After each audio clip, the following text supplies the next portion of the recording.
guys. So it's me and King, and haven't done like a discussion video for a while on this channel, but I decided to answer some of your guys' questions about being in Korea, because now it's like my second anniversary of being in Korea, and I think I'm a little bit more qualified to talk about it. But like some of your questions about visas and stuff, you know, I'm pretty privileged here because I'm Korean American, so I have like the golden F4 visa. But King over here knows a bit more about it since he's been here. How long have you been coming to Korea? Since like the 80s, right? Well, as a kid, I've experienced the 80s in 1986. So I kind of experienced the third world part of this country for about 6 weeks with my family. Okay. That's a trip. Yeah, and then it was a cultural shock when I came back in 2013 and 14 for a 6-week vacation. Okay. Then I officially moved here June of 2015. And then from 15 till now, 22, I've been on and off. And then some years I would travel to where I ran into you in Thailand, Philippines. Yeah, I mean, I think we have sort of similar experiences because when I was very young, I was in Korea when I was in the 80s. Like I was a little kid, so I don't remember too much from then. But then definitely had a culture shock the first time I revisited Korea, and I think that was like 2007 actually. And I've just been sort of coming in like 1 week trips because, you know, I'm working in the States. I don't really have, you know, we don't have that much PTO. But King, he sort of established himself out here for a while, and when I was in Thailand, just wondering why he kept returning back to Korea, you know? And then now that I've been sort of stuck here for about 2 years, I sort of get it, you know? Especially for us, it's like a no-brainer because we have that F4 visa, which is given to anybody with a Korean heritage. So a lot of people have been asking me questions about this, and I know I got it because I'm like literally on the family register here. So Koreans keep like a family tree, like your grandparents or whatever will register you under their name, and then you're part of that family. That's like bulletproof way you'll be guaranteed for it. But I mean, I've seen even Chinese nationals that are like several generations removed from the Korean family tree that get this as well. Like, do you know like the full extent of the F4 visa, who it's given to?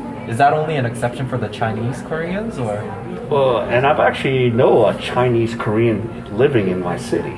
Yeah. But you know, he's Korean, grew up in China, but same thing, family registry. Because family registry. Because, and this is the Korean father, he is actually required to register your family, because at the time when I was born in America, my dad wasn't an American citizen. He was still a Korean citizen. Yeah. So by law, or they say technically by law, he's supposed to register all of us into the registry. Yeah, so this is also a little side question people have given me, is like, what about the military service? This is what triggers it actually, because Korea nationality isn't sort of the same concept as America. Like, they consider you a Korean by blood, and you're by blood if you get put under that registry. So that's how people that have never even had Korean citizenship at all of a sudden come to Korea, and then they go through, get a work permit or something, and then this like pops up in the system, and then they're like, you have to do military service because you're a Korean, and they recognize them as a Korean because they're in the registry regardless of what your nationality is. So that's why Korean males can't have dual citizenship until age 55? 52? I heard so many different answers on that. Oh yeah? I just heard so many things, but like there's a certain age where they're gonna give you dual citizenship finally, but who knows, by the time we are 55 or whatever, this rule may change, because it's a very sensitive topic, because Koreans don't want other Korean males to avoid this military service, so they don't like the idea of Koreans going to America and getting citizenship and bailing out of it because they're privileged. So you know, one of the punishments is that you can't have the benefits of a Korean citizen, which I mean, I totally get, you know. But I guess it's a bit sexist because I think girls, there's no requirement for that, right? So girls can have a dual citizenship from a young age. So it all depends on your sex here, sort of, on that. And the other thing is, if you're a foreigner, there is no age limit, but it's a pro and con. As a Korean American, pro is I have the privilege of getting that F4 visa, which I'll take any day over having to sort of jump through hoops and loops and proving that I'm eligible to be a citizen, although I may have like the immediate right to do so if I wanted. But King, could you tell us like what your main reason for wanting to be in Korea is? Okay, main reason is family. My dad lives here in Korea. Yeah. Plus, I kind of wanted to get away from the day-to-day same stuff that I was doing in the States. Yeah. It was getting like redundant, so I needed to get away, and I'm glad I did. Yeah. It kind of opened my mind to the world a little bit more. I see. Yeah. It's tough when I go back home to America, and most of my friends don't understand me no more. I mean, I think this is something that we can relate to. It's like almost every country. Yeah. It's not specific to Korea, I would say. I mean, if you're like Thai American or Chinese American, there's always that benefit of having that family back where your family may be from, if you're only like 1 or 2 generations removed, which is what's the case for both of us. And also, life is just so different outside of America, anywhere. Most Americans sort of agree it's crazy how it is in the States, so that's like the thing we never want to do, go back to America. So, it's just, things are just different out here. Specifically, could you tell us what those things would be particular to Korea that you enjoy? Let's see, one thing, this is a huge issue. This is regarding public transportation. Because in America, there's no such thing as a bullet speed train. Oh yeah. Your bullet speed train is Amtrak. And Amtrak doesn't go at a bullet speed pace. Yeah. Like, and Korea, it's the size of Iowa.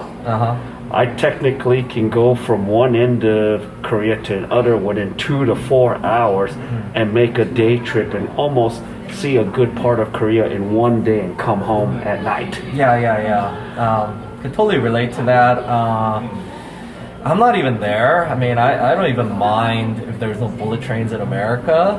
There just isn't public transportation in a usable fashion. When I was young, I used to take buses and such, like around Orange County, LA, which actually there's probably more buses than most other areas around America.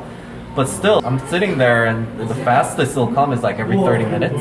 And you might be thinking that's just normal, but when you're out here and you don't have to like look at the timetable because a bus will come every 5 minutes and that's what I expect. So I just show up at a location and it's gonna show up in 5 minutes.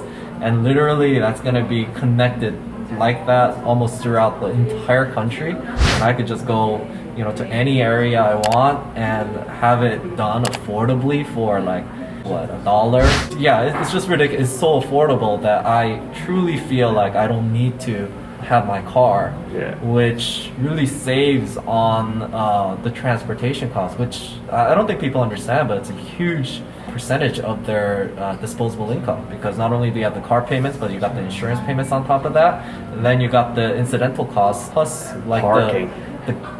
Parking is some people don't have to, but like gas is always an issue, And when I add those costs up, because I used to be a loan officer, I'm always doing people's debt to income ratios.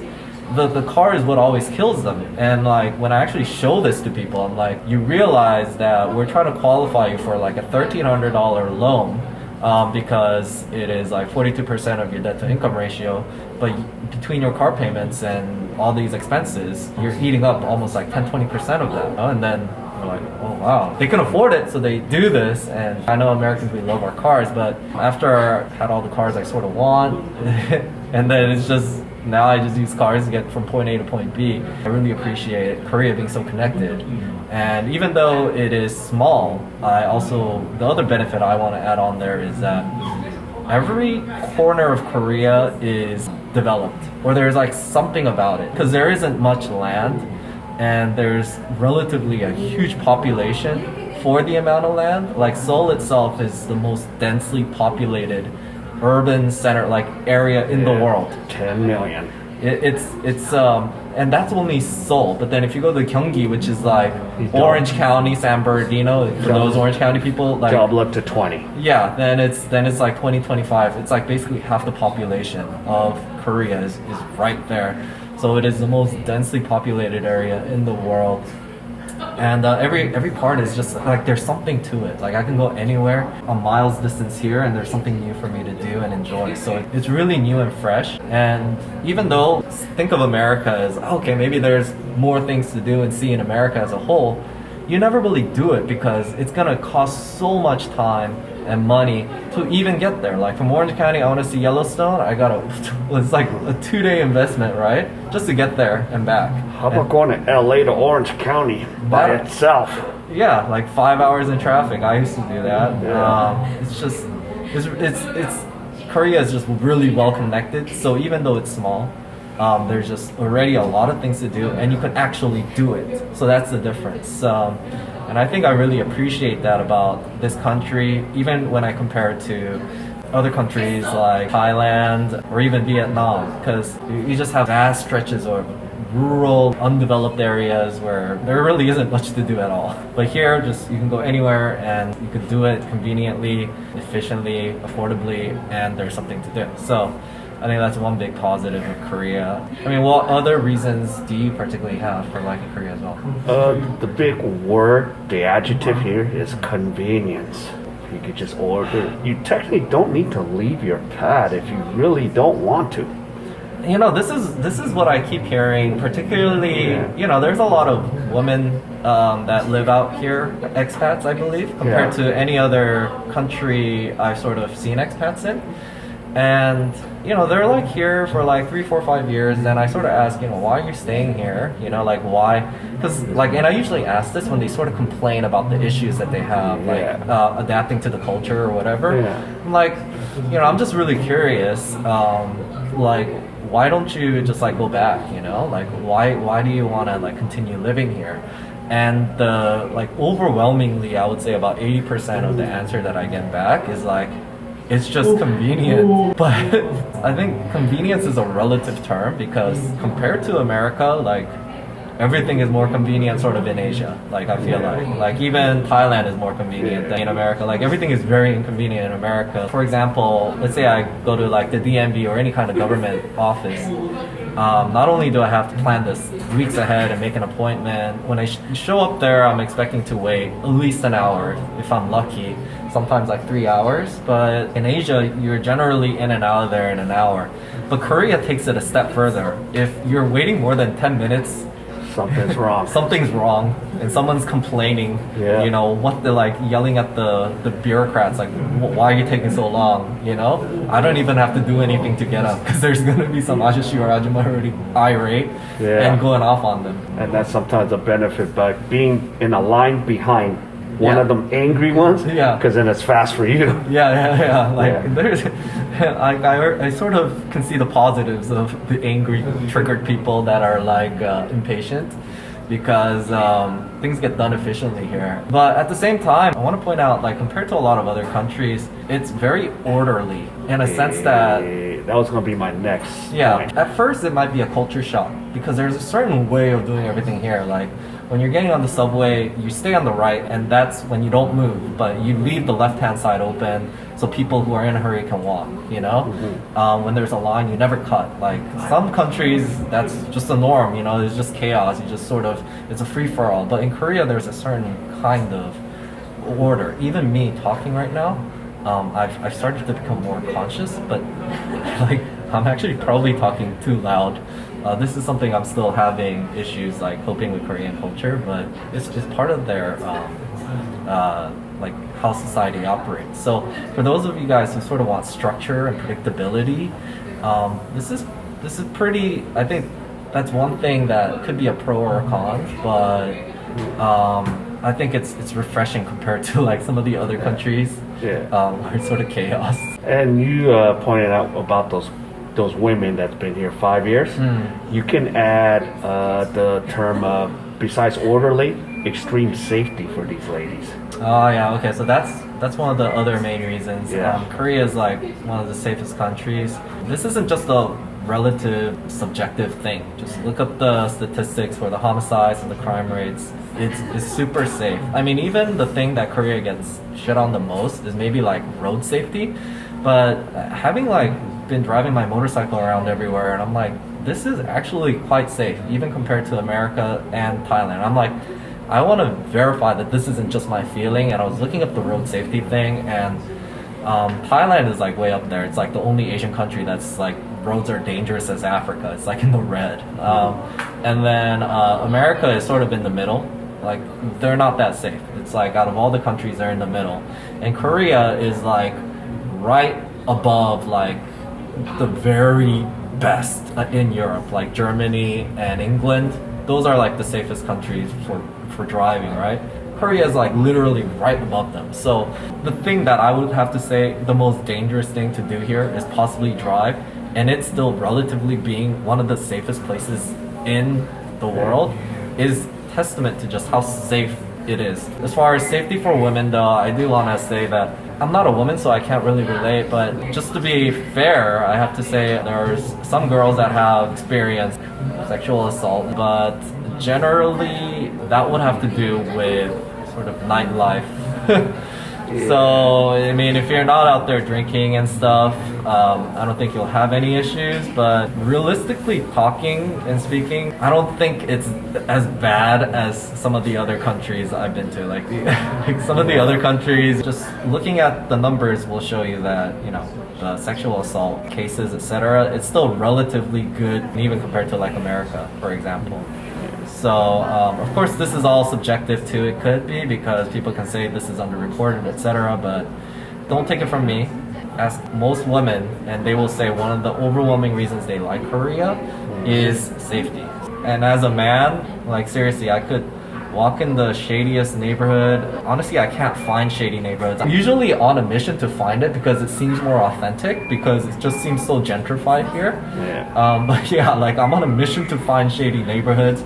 And I'll be like, I don't mind walking through it at 3 a.m. or whatever. I feel completely safe. I mean, look, we're hanging in Itaewon, and usually, if something shady was happening, you figure it would happen in Itaewon, in a foreigner's area. But I walk 3 in the morning. I see young chicks walk 3 in the morning in a dark alley. As I pass them by, I'm like, oh, okay. Drunk like, too, and I'm like, just like, okay. Like they don't even know left to right, and they're not in like any kind of danger, you know, per se. So, and you know what I say in my head? Well, at least thank God this is not in the States or back in the hood in the States. Yeah, and on top of the personal safety issue, I'd also have to say this is like, you know, like there's other countries I've been to where I sort of relatively feel safe with my belongings. You know, even my sister, when she was with me like in Thailand, and she would see me like place my camera off sort of in a distance to walk and then shoot, she would like get nervous. She's like, why are you doing that? You know, and she's from San Francisco, right? Yeah. Which is supposed to be a very, you would think it's a safe place. It's one of the most richest areas of America, right? Yeah. It's like, that's gonna get snatched, you know, like that's gonna get, that never happens even there. But here, it's like a whole new level. I could leave my belonging in the subway, and I will, like, this has happened to me. Like, I left my phone there, and I will call the subway station, and then I'll say, I just left my phone on this subway car, which is headed in this direction. On this car number, could you like get it for me? And then they will like intercept it like 7 stations down the road, and no one would have taken it. And this is something that I sort of expect now. And part of it has to do with there's just surveillance everywhere. Oh, so, yeah. Even right now, we're being surveillance. It's just not worth it for people to steal your stuff, because like there's nobody in Korea that's like so poor that they need to steal an iPhone to make ends meet, per se. You know what I'm saying? Like, it's not worth the consequences at all. Like, because it is relatively a developed country. So like my belongings, like you have no idea how many times I'm very forgetful. I leave drones and full frame cameras, and I forget about it. I come back an hour later, it's still there. Oh, I actually did something on purpose. Oh, like as a social experiment? I left my laptop open. I left all my files. I left my drive, my terabyte drive. 8 hours. Yeah. Not one item was moved Yeah. on the table. Yeah. It just stayed there. That's it's like this has to do with convenience. Like the safety works with the convenience because when you're in a cafe and you have all your stuff set up, it's very inconvenient to pack it up just to go take a leak. In Korea, that's what you do. You leave everything. It doesn't matter if it's like Yeah. $3,000. Yeah. Just take a leak, and the expectation is that's going to be there. I see people leave their wallets and their phones there, and I'm like, wow. Yeah. And me, I still keep my wallet and phone with me. I still do. That's just the American in me. Yeah. But it's just a good habit to have because I don't plan on just being in Korea forever. Mm-hmm. But it's gonna be very inconvenient when I'm in other countries and I'm just like packing up and making sure, looking over my back, and it's just that sense of safety you feel. And then moving on to safety, this is what I wanted to probably state as my main reason of maybe wanting to base myself out of Korea. And I feel like safe as in I'm not gonna get kicked out of this country for some random issue or at the whim of the government, you know? Let me sort of explain. There's two parts of this, and one is obviously the visa part, and maybe I'll talk about that in more detail because there's so much to it. As a Korean American, I got the F4 visa, so I'm a permanent resident. So I only need to renew this like every 3 years. I almost like just forget about it. And it takes me like 15 minutes to renew. It's like, I don't feel nervous like, oh, am I going to get declined this year kind of thing, you know, like everywhere else. I mean, do you feel nervous? I am now because they have more new requirements. So every time when I used to do a vlog about F4, someone always mentions this is outdated. I'm like, I know it's always outdated because they changed so many requirements of F4. Now the new requirement now, you need the FBI background check, apostilled. You have to pass a TOPIK 1 Korean test. Okay, the TOPIK 1 Korean test, I don't think I heard, but the FBI is only if you leave the country more than 6 months. Well, no. Did they change it? If you're a new applicant. Oh, if you're a new applicant. As an F4 now, you have to have the FBI background check and the test. And you got to do that within like a 3 or 6 month period. If you let it lapse, you're going to have to go through that whole process over again. I've seen so many new F4 Gilpos, Korean Americans, just like stressed out, like, oh, I had to do this again. I had my sent me this. I sort of get it from that F4 Gilpo's point of view, who's never really had to do this elsewhere. But considering like the hoops and loops that is required to get a permanent residency anywhere for a first applicant, this is like relatively, I think we're sort of acting entitled now. I mean, getting an FBI background check is just a matter of money.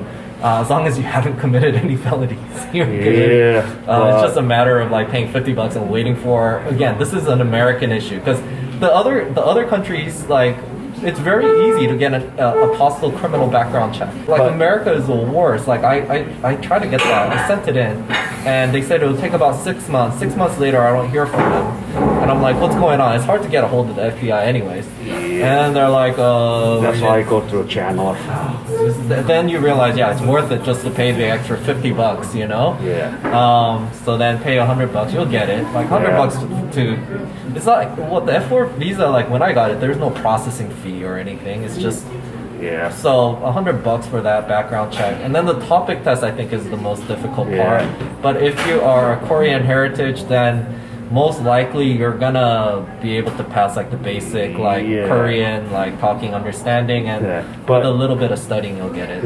But even for renewal, there are some things like if I leave more than 6 months, then when I renew, the requirement, and they haven't said it yet, but this is what I heard. I would have to take the TOPIK 1 test, get the FBI background check just to renew if I leave more than 6 months out of Korea. When I originally came here, they just changed that when I was renewing 2 years ago. And actually, dude, when is my thing up for renewal? Because I've been in Korea for a lot longer than I thought.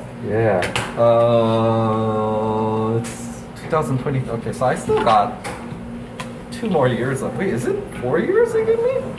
It's usually 3. 2 for the first, and then 3 from every point on. Interesting. It's 3 years and 2 months. I don't know how this works. Oh, because I renewed a bit earlier, like 2 months earlier. Yeah. But then they just okay. Yeah, that's probably why. So that's yeah, they do it every 3 years. But I would say that at first I was like, what? Because you know, I told you like I plan on basing myself out of Korea, but I expect to like be in other countries more. But 6 months ain't that bad if you're really planning on living out here. And if this is an issue, then you shouldn't even get the permanent residency. You should probably just do the 90-day visa-free entries, which is 3 months at a time. You know, as an American or like any other developed country, and you're not gonna have much issues anyway. So I realize that's sort of a non-issue, but this is like the cherry on top benefits, like the medical benefits and all of that I get for having to touch down in Korea every 6 months.